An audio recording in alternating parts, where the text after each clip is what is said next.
Quienes estamos aquí presentes somos parte de un equipo amplio y multidisciplinario que tiene que ver con el cumplimiento de una ley nacional, que es la 25743, de protección del patrimonio arqueológico y paleontológico en el ámbito nacional. Nosotros somos el órgano de aplicación en la ciudad de Buenos Aires. En este contexto se desarrollaron trabajos arqueológicos en un sitio muy importante y relevante de los últimos años, que es Moreno 550, que está asociado con la presencia de la familia Escurra, de la presencia de la familia de Rosas, la gobernación de la provincia de Buenos Aires en sus años hasta que se trasladan al viejo caserón de la zona de Palermo, y que culminó siendo el edificio de correos y telégrafos. Dentro de este marco se hizo arqueología, y en el mismo se rescató una amplia cantidad de materiales, y dentro de ese vasto registro, Mario lo que va a hacer a continuación es analizar lo que tiene que ver con los restos orgánicos. Mario. Bueno, el sitio es claramente, como ya manifestó acá recién, es un sitio de élite. O sea, Rosas era un hombre muy rico y era una de las familias más importantes que en aquellos años, en la primera 50 años del siglo XIX, vivían en Buenos Aires. El material que aparece actualmente alcanzó más o menos en material óseo, que son parte de los restos orgánicos, unos 10.000 restos, y lo seguían los restos botánicos en menor cantidad, porque en general, arqueológicamente, con el tiempo, son los que se deterioran y terminan por desaparecer. Salvo, lo único que se conserva más son los carozos o duraznos en particular, perdón, los carozos y semillas, en particular lo que abundaba mucho eran carozos de durazno. Y esto por una razón, no solamente porque el durazno era la fruta que se comía, sino que alrededor de Buenos Aires en aquellos años se habían plantado miles y miles de árboles de durazno con el objetivo de obtener leña para las casas de Buenos Aires. Buenos Aires se funda en un lugar donde no había bosques ni árboles, había solamente en la parte norte por San Isidro algunos montes de tala y nada más, y el hecho de tener que utilizar para sus comidas combustible era un problema serio. Se resolvió de esta manera. En detalle lo que podemos decir es que el material en este momento está bastante avanzado y casi diríamos que el detalle del análisis pormenorizado está realizado. Ahora tenemos que hacer las conclusiones finales, pero ya tenemos datos como para poder arriesgar y decir algo. En primer lugar, diríamos que en Buenos Aires, desde su fundación, partieron que hubo dos ejes fundamentales gastronómicos que están relacionados con dos ámbitos que rodeaban a la ciudad de Buenos Aires. Esos dos ámbitos enormes eran el Río de la Plata hacia el este y hacia el oeste la inmensa llanura argentina. ¿Y por qué? Fueron fundamentales en la gastronomía a lo largo de todos los siglos hasta incluso el XIX. Era, por un lado, brindar pescado en el Río de la Plata, que en el caso nuestro, por ejemplo, en Moreno 550, hemos podido determinar 15 especies distintas, entre ellas algunas que son notables, como el pacú, por ejemplo, que es un animal que tiene dientes muy grandes, y además recalcar que apareció corvina negra y rubia. Estas dos especies son de mar. Se sabe que la corvina rubia ingresa en el río de la Plata cuando comienza el verano, es decir, en diciembre, pero en cuanto a la corvina negra no, lo cual es un caso raro que apareció y que no tenemos. Y por el otro lado, el ámbito de la llanura fue la que posibilitó la cría del ganado vacuno. Se formaron, cuando se funda Buenos Aires, se formaron las primeras estancias con un arreo importante que se hizo de ganado vacuno y caballos que se trajeron desde Asunción antes que llegara el propio Garay, con lo cual cuando llegó ya estaban las estancias funcionando y lo cual ya tenía asegurada la provisión de carne por un lado y la pesca por otro lado. Quizá, sabiendo lo que había ocurrido en 1536 con la primera fundación, la que hizo Mendoza, que la gente tuvo un problema muy grave de alimentación y que mucha gente murió justamente por no tener vituallas, murieron de hambre directamente, y que ese fue uno de los problemas que determinó el abandono de la ciudad en aquel momento.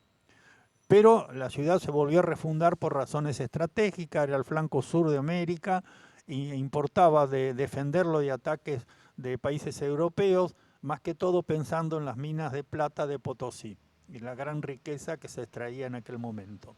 Bueno, pero pasando a lo concreto, que era el análisis del material, ya hemos dicho entonces que lo que predomina netamente en Moreno 550 es la carne vacuna, que era el consumo habitual de todas las clases sociales de Buenos Aires.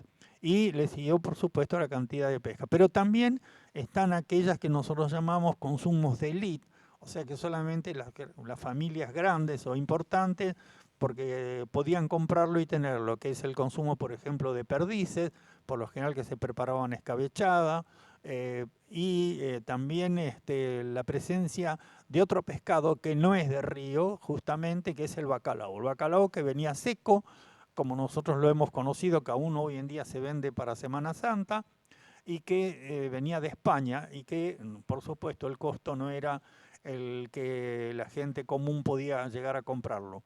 Pero para darles una idea de lo barato que podía ser estos dos elementos fundamentales de la gastronomía, como la carne vacuna y el pescado, diríamos que en la calle lo que se vendía para la gente común que caminaba y que quería alimentarse, especialmente donde estaba la gran feria de Buenos Aires, que era en la Plaza Mayor, hoy Plaza de Mayo, se vendía pescado frito, que vendían las mujeres afros que lo tenían ahí, y que con una moneda de 3 centavos uno podía comprar una pieza y comerla.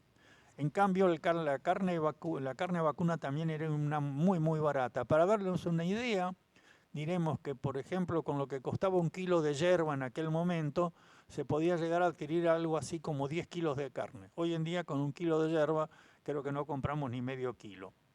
También hay algunos otros elementos que son importantes para mencionar, como por ejemplo, entre los malocológicos, se encontraron restos de caracoles terrestres, marinos, e incluso entre las valvas encontramos valvas que no son americanas, son del Mediterráneo, que es Sí, unas vieiras. las vieiras. Una vieira que fue identificada por expertos y que totalmente corresponde a otra área. Esas son las cosas que aparecen siempre arqueológicamente, que siempre me quedan algunas sin explicar. En este caso, bueno, podemos hacer conjeturas, pero no sabemos por qué esto aparece. También hay ausencias, por ejemplo, entre las aves, lo que se comía habitualmente entre las élites de Buenos Aires, básicamente eran pichones de paloma. En el caso de Moreno 550 no aparecieron pichones de paloma, sí aparecieron las costumbres de gallinas, pescado y también la presencia del pavo, que es un animal que se acostumbraba prepararlo de una forma especial y comerlo en circunstancias también especiales.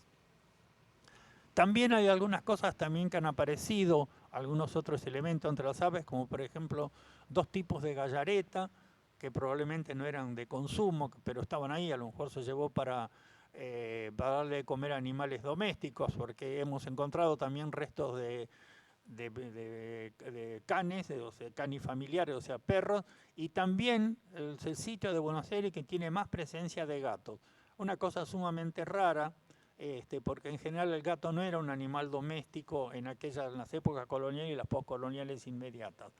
Y también mencionar que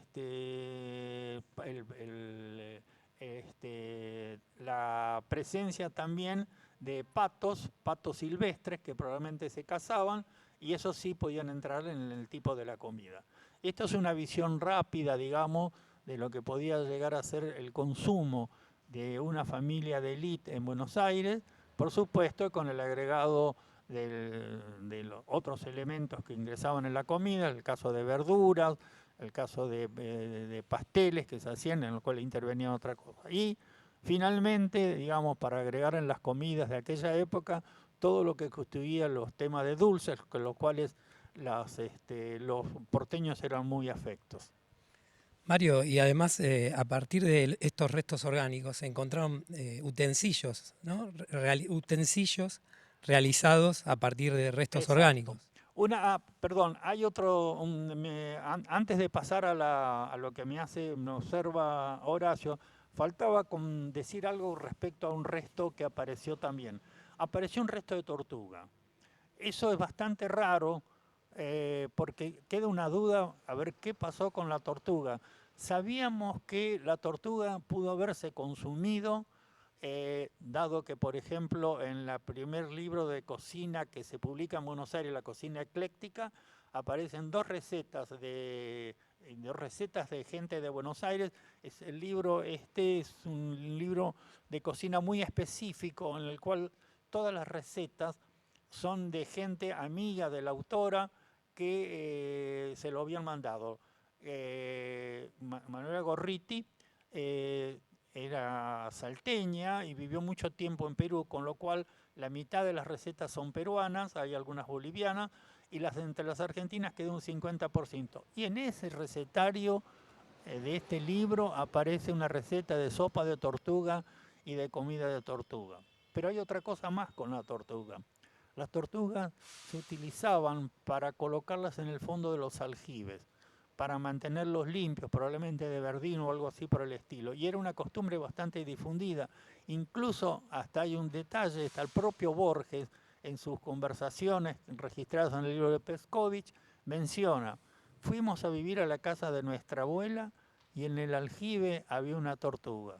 Entonces tomábamos agua con tortuga.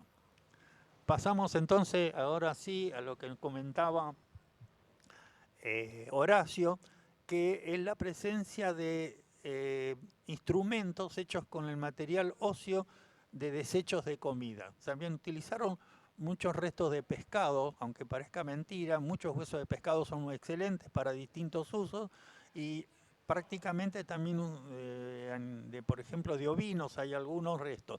En general lo que predominan son los punzones, algunas como agujas, como para tejer, y lo más interesante son unas agujas que probablemente pensamos que se utilizaban para coser con cuero. Son muy duras y se trata de rayos pectorales de un pescado, el armado, que viene con unas espinas muy agudas, pero que tiene un agujero en un extremo, el cual se le sacan todas las partes punzantes y se convierte en una perfecta aguja. Hay un par de ellas muy bien terminados y 2 o 3 también en construcción. Bueno, esto un Mario, poquito y ya... había un elemento muy particular que tenía su nombre instalado en el mismo Ah, elemento, ¿no? está bien, eso es otro detalle interesante, pero ya que corresponde no a la época digamos, de Rosas que vivió, o de la familia que quedó ahí, porque en 1852 conocemos que a raíz de la batalla de Caseros, Rosas terminó abruptamente su periodo y emigra a Europa, y concretamente a Inglaterra. El sitio que quedó abandonado, pero inmediatamente después fue utilizado como oficinas para el gobierno de la provincia de Buenos Aires. Y acá aparecen varios instrumentos mango que tenían escrito lo que era, algo que es rarísimo en arqueología, encontrarse con un objeto que diga soy tal cosa. Esto decía que eran cepillos o typewriter brush. ¿Qué significa esto? Cepillos para limpiar los tipos de máquinas de escribir. Es decir, las oficinas que había a fines ya del siglo XIX utilizaban máquinas de escribir que empezaron a utilizarse justamente para esa época. Y estos aparecieron varios de estos, hechos todos en hueso, pero perfectamente hechos. Y incluso yo personalmente en mi propia casa tenía uno de estos, de una máquina de escribir que era de mi padre, tenía uno de estos cepillos. Mario, viniendo hacia aquí, me habías mencionado algo respecto a la carne, en este sitio la alta representación de carne vacuna, y vos me habías mencionado del bajo costo que tenía la carne vacuna y la habías comparado con otro tipo de producto de uso cotidiano. Por eso es interesante mencionar ese dato que realmente hoy parece algo curioso, ¿no? Bueno, lo que pasa es que la carne era sumamente barata Para incluso, a ver, le voy a comentar 2 o 3 detalles que ocurrieron para notar de que la carne realmente era muy barata. A fines del siglo XVIII, 1790 y tanto, uno con Caloncorvo, que fue un enviado del gobierno de España para hacerles controles, comenta algo que vio cuando fue al matadero más importante, que era el matadero del sur. Encuentra entonces, aparte de las observaciones que dejó sobre el matadero en sí mismo, ve una carreta que viene cargada con medias reses ya despostadas, preparadas para la venta, y lo ve avanzar hacia la ciudad de Buenos Aires. El matadero del sur está hoy en día lo que podríamos mencionar la zona de Parque Patricios, más o menos, para que ustedes se ubiquen donde está la cancha de Huracán, más en concreto. ¿Y qué ve? Que se cae media res a la calle, es decir, al sendero donde venía la... Entonces, solícitamente se acerca al carretero y le dice, se le cayó una media res. Ah, sí, no importa, y siguió de largo. Y esto no era una cosa normal. Posteriormente, a 1830, 1837, por ejemplo, Scarlett Campbell, un viajero inglés, no un viajero inglés, sino un enviado del Foreign Office, observa lo mismo y 2 o 3 más dejaron también, bueno. Es decir, en aquellos momentos, por ahí, interesaba más como precio el cuero de un vacuno que la carne en sí mismo. Y me habías comparado con el precio de la yerba.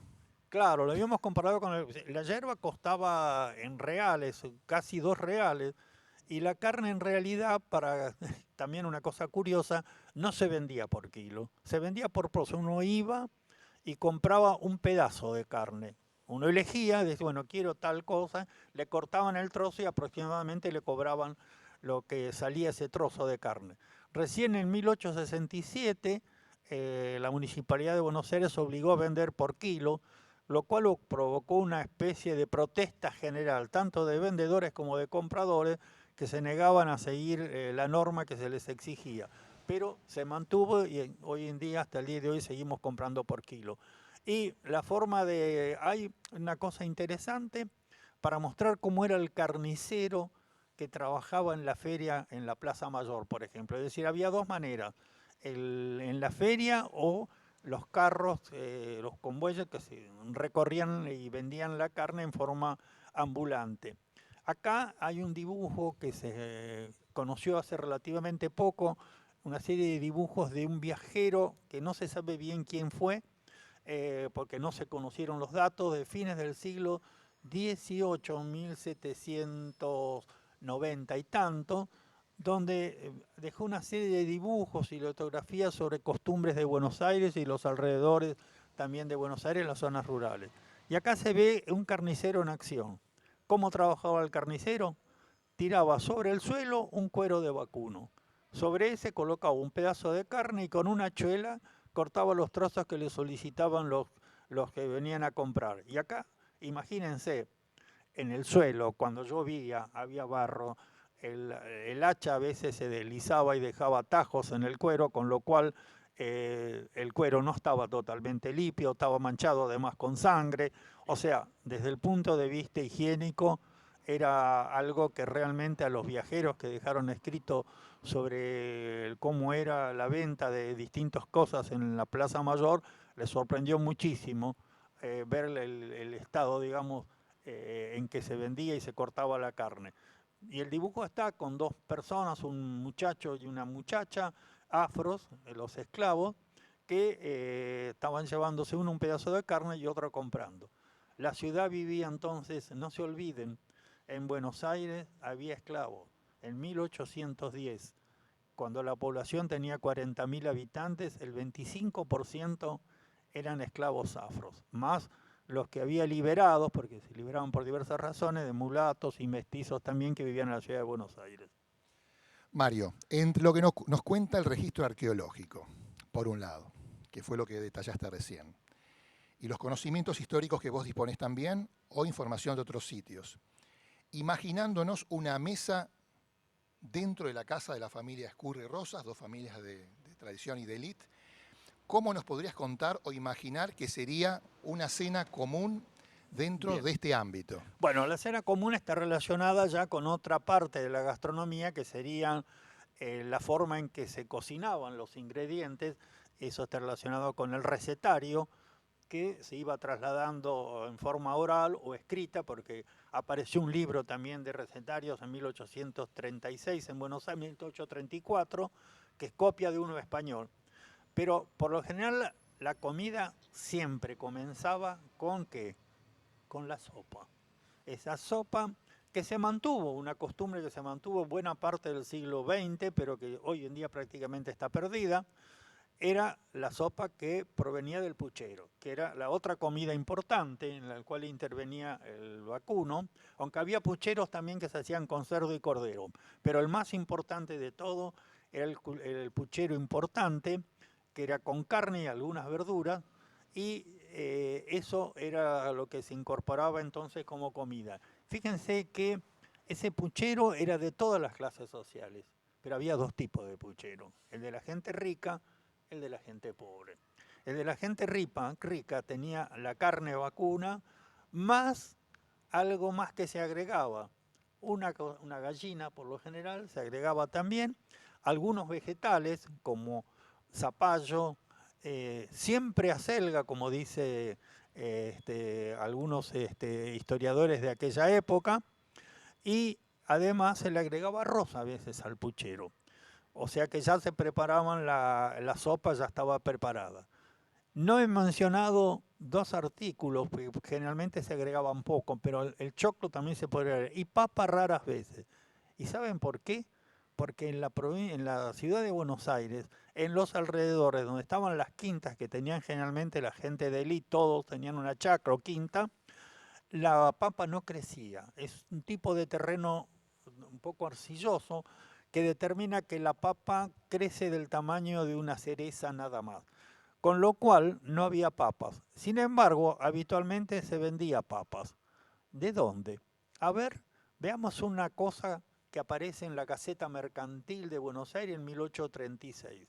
Aparece una noticia de Cowland, que era uno de los ingleses, que era un hombre de negocio y que tenía comercio importante, y dice: tenemos papas frescas recién llegadas de Inglaterra. Venían de Inglaterra y de Francia las papas. O sea que hasta que no hubo transportes rápidos que llegaran las papas del norte o del oeste, de la zona más arenosas, porque las zonas del sur de Buenos Aires, donde hoy en día son zonas paperas, estaban muy lejos y era zona controlada por el mundo indígena, hasta que no hubo lo que se llamó la conquista del desierto, la papa no era una cosa de costumbre en Buenos Aires. Era suplida por la batata y básicamente por otro tipo de tubérculos muy conocidos que había en la zona, que la mandioca, y eso sí que estaba presente. Y luego podía haber otra serie de comidas, el vacuno podía intervenir en distintas preparaciones. Mansilla nos comenta, por ejemplo, la bisteca. ¿Qué era la bisteca? Era la carne vacuna frita en grasas, que era la forma de cocinar. El aceite no se utilizaba en aquel momento, no existía el aceite común que tenemos hoy en día, de girasol, por ejemplo. Y sí había aceite de oliva, pero era muy caro, venía de España y se utilizaba únicamente en todas las clases sociales altas, básicamente, que lo compraba para las ensaladas. Pero se usaba de una forma distinta que en la actualidad. Se ponía muy poco aceite y mucho vinagre, al inverso de lo que sucede hoy en día. Con lo cual la técnica de cocina es totalmente distinta, es decir, freír con grasa es una cosa y freír con aceite es otra. Sin embargo, es una costumbre que en las zonas rurales, por ejemplo, o incluso en el noroeste argentino, todavía comidas con fritos de grasa son muy comunes y muy reconocidas. Y por ejemplo, las empanadas, en mi opinión, fritas en grasa son superiores a hechas de cualquier manera, para mí, ¿no? Que las hechas al horno o las que están fritas en aceite común. Pero además había toda una serie de comidas más que se podían agregar, los cocidos, que eran todos cocidos, que deben ser guisados, diríamos lo que sé, donde usaba carne vacuna. Y una cosa interesante, por ejemplo, del vacuno, que se utilizaba de la parte interna de los animales. Los sesos y la lengua eran dos platos comunes que aparecían. En cambio, por ejemplo, riñones, hígado, bofes, eso no se utilizaba, se tiraba. Sí la molleja, que era entre paréntesis un plato predilecto de Rosas, según cuenta su sobrino Mansilla, eso sí se utilizaba. Los sesos se preparaban generalmente con un agregado de panceta, se hacía un saltado y se comían de esa manera. Y también, sin embargo, por ejemplo, había una comida que era especial, la chanfaina. ¿Saben lo que es la chanfaina? Es un preparado que se hacía con sangre de cordero y con la parte interna del cordero, riñones, hígado, etcétera, y se preparaba una comida muy especial que yo la he probado y es realmente sumamente sabrosa, y acá particularmente estaba en Buenos Aires, ¿sí? Mario, ¿y pollo y gallina se han encontrado? ¿Cómo se consumía en esa época? Bien, la gallina prácticamente se consumía hervida, casi siempre, y el pollo fritos. En general se comía frito, con grasa por supuesto, con distintos condimentos, que realmente se le ponía mucho azafrán. Y una cosa curiosa que se comía también, el cual eran afectos en aquella época, eran las patitas de cordero. Las patitas, que son la parte inferior, digamos, de los animales, lo que nosotros conocemos como los metapodios, se utilizaban, servían con azafrán. En general se le colocaba, era un condimento que se utilizaba muchísimo, y se preparaba eso, esas patitas de cordero, como un entremés que se comía y que era habitual. Por ejemplo, aparentemente lo que encuentra también Mansilla, el sobrino que ya dijimos de Rosas, también eran predilectos de Rosa, un plato pleito. Y efectivamente, entre los restos óseos que tenemos de cordero en el sitio de Moreno 550 aparecen muchísimos metapodios que son realmente los restos de ese tipo de comida. O sea que ahí podemos deducir un tipo de comida. También hay algunos otros elementos que podemos observar en los huesos para poder determinar si fueron hervidos o cocidos de otra manera. Se comía también la comida asada. También se comía, por supuesto, la carne vacuna, y una forma curiosa de comer churrasco, una carne como nosotros habitualmente comemos hoy en día, y que lo menciona justamente en la cocina ecléctica, era directamente cocinar la carne sobre las brasas. Esa es una forma de cocinar que era para hacer el churrasco. A mí me llamó poderosamente la atención ese tipo de forma de comer, digamos, de preparar la carne vacuna, y en una oportunidad me compré, es decir, ahí se menciona que la carne debía tener un espesor de 3 centímetros, así que me hice hacer un corte importante en aquel momento en la carnicería de carne, y lo sometí a ver cómo era el asado hecho sobre las brasas, o sea, unas brasas bien prendidas, sopladas para que no tuvieran ceniza. Coloqué la carne, y efectivamente la carne se cocina relativamente rápido, enseguida cambia el color, la parte superficial, hay que darlo vuelta enseguida y sacarla relativamente rápido, se la limpia un poquito, que puede quedar algún resto, pero queda, y les anticipo, era un manjar. ¿Por qué? Porque conserva totalmente el jugo de la carne. O sea, al que le gusta la carne jugosa, no hay forma para comerlo mejor que hecha a las brasas. Y esa era una forma en la cual se comía. Y también se menciona que probablemente en Moreno 550, por detalles de un historiador, se podía haber llegado a comer el famoso asado con cuero, que era otra de las tradiciones de la forma rural de comer la carne vacuna. Mario, conforme a las evidencias, muchas seguramente no se preservan, ¿qué indicadores tenemos de consumo de verduras o frutas? Bueno, en realidad, por ejemplo, en general en este sitio lo que aparecen son semillas de cucurbitácea, o sea, de zapallos, de distintos zapallos. También eso incluye las sandías y melones. Eran, entre paréntesis, los melones que se producían en las chacras alrededor de Buenos Aires eran famosos ya desde el siglo XVII. Se menciona a los melones como particularmente muy sabrosos. Lo comenta un vasco francés que dejó unas memorias, Aquaret de Agoscay, que dejó unas memorias de su viaje de 1867 que hizo en Buenos Aires. También, bueno, todos los tipos de verduras que nosotros conocemos, se plantaban en las chacras esas que había cerca de Buenos Aires y se vendían, por supuesto, ahí estaban la selga, que era muy común, repollo, todo ese tipo de verduras que eran comunes, que se agregaba, y por supuesto el choclo también. Dicen que en la época, lo comenta por ejemplo Calzadillo, un personaje del siglo XIX que tiene un hermoso libro donde menciona muchas cosas de comida, el libro Las verdades porteñas de mi tiempo. Ahí menciona que un manjar especial lo constituía el pastel de choclo. Pastel de choclo que sea, y otra cosa que se comía también importante, que está relacionada con vegetales, era la carbonada de zapallo. O sea que aparecían los restos. En algunas circunstancias especiales, o sea de mantenimiento, por ejemplo si están dentro de agua, como pasó en un sitio que se excavó en San Isidro, en la Casa Alfaro, se conservaron miles de restos orgánicos. Se utilizó una técnica especial que utilizamos los arqueólogos, que se llama flotación, y pudimos rescatar cientos de semillas y de restos, incluso restos de tallos, que pudimos reconocer 3 tipos de zapallos.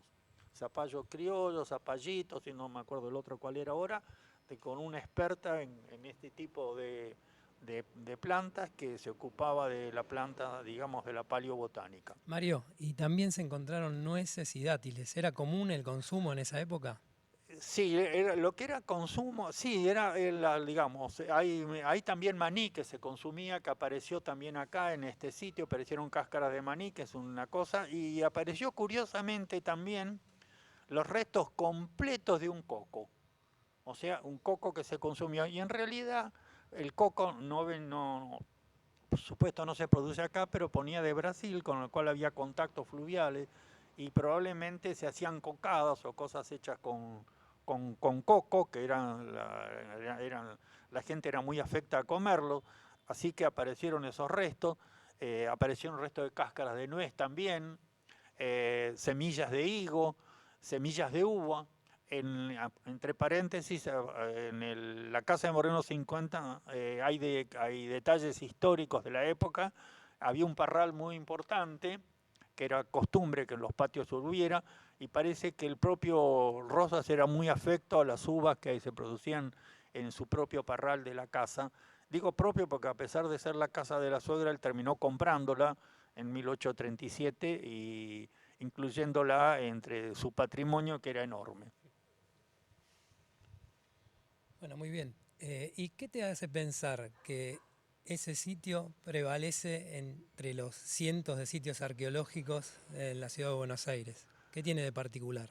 Lo que tiene de particular es la enorme riqueza de material que hay, no solamente en cuanto a los restos orgánicos, que son el sitio más importante y más completo en cuanto a material que hay de todos los que yo he trabajado en la ciudad de Buenos Aires, y yo he analizado, tenido a mi cargo analizar más de 30, y conozco además de los detalles de algunos otros que colegas también han trabajado, y yo diría que es el más completo en cuanto a información que tiene, salvo esa ausencia rara de los pichones de paloma, pero tampoco aparecen restos de otros aves pequeñas, como que comenta Mansilla que se comían, como pichones de loro y de lechuza, que los consideraba bocato di cardenales. También se comían chorlitos y becasinas, o sea que era una costumbre de comer aves de caza, digamos, o silvestres, dentro del recetario que había. El recetario era mucho más amplio, también por supuesto se comían albóndigas, que era otra cosa que se comía de carne, que era habitual. En cambio, olvídense, milanesas no había. Mario, Sí. si no supiésemos que allí vivieron las familias Escurri Rosas, 2 familias de élite, remitiéndonos solamente al registro arqueológico, ¿podemos afirmar realmente que eso fue consumo de familias de este tipo? Que podemos afirmar si son de... En cuanto al registro de los restos orgánicos, ¿podemos afirmar, si no supiésemos quiénes vivieron ahí, que realmente fueron alimentos propios de familias de élite? Sí, que son alimentos de una familia de élite, absolutamente se destaca, netamente lo podemos afirmar, que era un ejemplo, digamos, de lo que podía comer una familia que tuviera recursos como para poder, el hecho de que apareció. Bacalao es el primer sitio que apareció restos en Buenos Aires, por ejemplo, para mencionar. No lo habíamos encontrado nunca en Buenos Aires. Sí en San Isidro, en la casa de Alfaro, pero acá en Buenos Aires no conozco otro sitio donde haya aparecido. Está bien, recordemos que el bacalao viene en realidad ya la pieza casi sin restos óseos, pero tiene espinas especiales que los expertos pueden reconocerlo. Desde ya aclaramos que ha sido un colaborador muy importante con todos nuestros trabajos. Sergio Bogan, que es un experto en restos de pescado, al cual siempre consultamos y al cual siempre llegamos, un gran amigo y alguien al cual le tenemos, creo que casi todos, un gran aprecio. ¿Restos de perdices hubo? De Sí, perdices. ¿de perdices? Sí, sí, por supuesto, hay bastante. Y curiosamente interesante la pregunta, porque no solamente hay perdices, es decir, en general en los sitios todos de élite hay dos tipos de perdices. La perdiz común, la chica, la colorada, que los que son cazadores saben que son el bocato di cardenales realmente entre las perdices. Y curiosamente, por primera vez también, no hay otro sitio que yo lo recuerde de Buenos Aires, aparece la grande, la bataraza, la copetona, que es más, que en realidad en la provincia de Buenos Aires está más al sur. Pero recordemos que Rosas tenía estancias que él recorría, que fue a visitar, están, que todavía en algunas partes están en monte, por ejemplo, ya era una zona donde podía ver ese tipo de... Y probablemente quizá debe haber cazado o traído algunos restos de ese tipo de perdiz, y por eso que aparecieron en este sitio. Otra de las características. Y por supuesto, esto es nada más que nos hemos referido al sitio en forma especial, nada más que los restos orgánicos. De los restos de loza y de vidrio y de otros elementos hay una riqueza que yo diría que es sensacional, pero que todavía está en trabajo de restauración, muchas de ellas, aunque aparecen cosas sumamente interesantes como los platos con impresos políticos, Viva la Santa Federación, y hay otros que creo que dice mueran los salvajes unitarios, cosa que un conjunto que obviamente de loza inglesa, por supuesto, toda decorada. ¿Y de qué color estaba decorado? Adivinen. Se los vamos a dejar como una adivinancia, pero creo que no va a ser difícil Sí, que tengan la respuesta. todo este material está sometido, por supuesto, a tareas de restauración y conservación. Tenemos confianza que en no mucho tiempo van a poder ser exhibidos hacia la gente. Nosotros somos la Dirección General de Patrimonio, Museos y Casco Histórico. Somos un equipo multidisciplinario de arqueología y paleontología, donde hay restauradores, hay historiadores, hay arquitectos, que trabajamos sobre este tema y sobre otros sitios más también.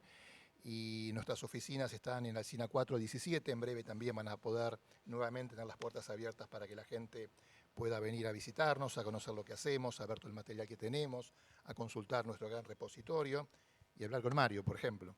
No sé si querés cerrar con algo más, si falta algo más, algo que quieras. No, yo creo que, bueno, no, se puede decir mucho más, pero creo que yo ya llegué al límite cual debo llegar. Creo que ustedes pueden agregar alguna cosa más de interés, así que los dejo en manos, en vuestras voces, que son tan buenas como la de todos los que estamos trabajando allá, que por suerte hemos formado, y esto lo quiero decir, un equipo de trabajo realmente muy bueno, muy solidario entre todos nosotros, y que puede llevar a cabo todas las tareas que puede exigir todo lo que sea el cuidado del patrimonio gastronómico que rescatamos en la ciudad de Buenos Aires. Buenísimo, Mario. Bueno, te agradecemos mucho y finalmente lo que es interesante es que todos estos restos seguramente se van a exhibir en el Museo de Sitio que va a haber próximamente en este mismo lugar, ¿no? En Moreno 550, así que eso es de destacar. Bueno, muchas gracias, Mario. De nada. Y bueno, estamos entonces exponiendo a la gente también lo que es una tarea que en general los arqueólogos encaramos, es que hacer conocer a la gente común cuál es nuestra tarea y a qué nos dedicamos, y qué rescatamos y qué conocemos del pasado. Hay cosas sumamente curiosas que se pueden comentar, por ejemplo, de restos encontrados, no solamente en Moreno 550, sino en otros sitios de Buenos Aires. Pero eso vamos a dejarlo para otra charla y en otro momento. Gracias. Excelente, Mario.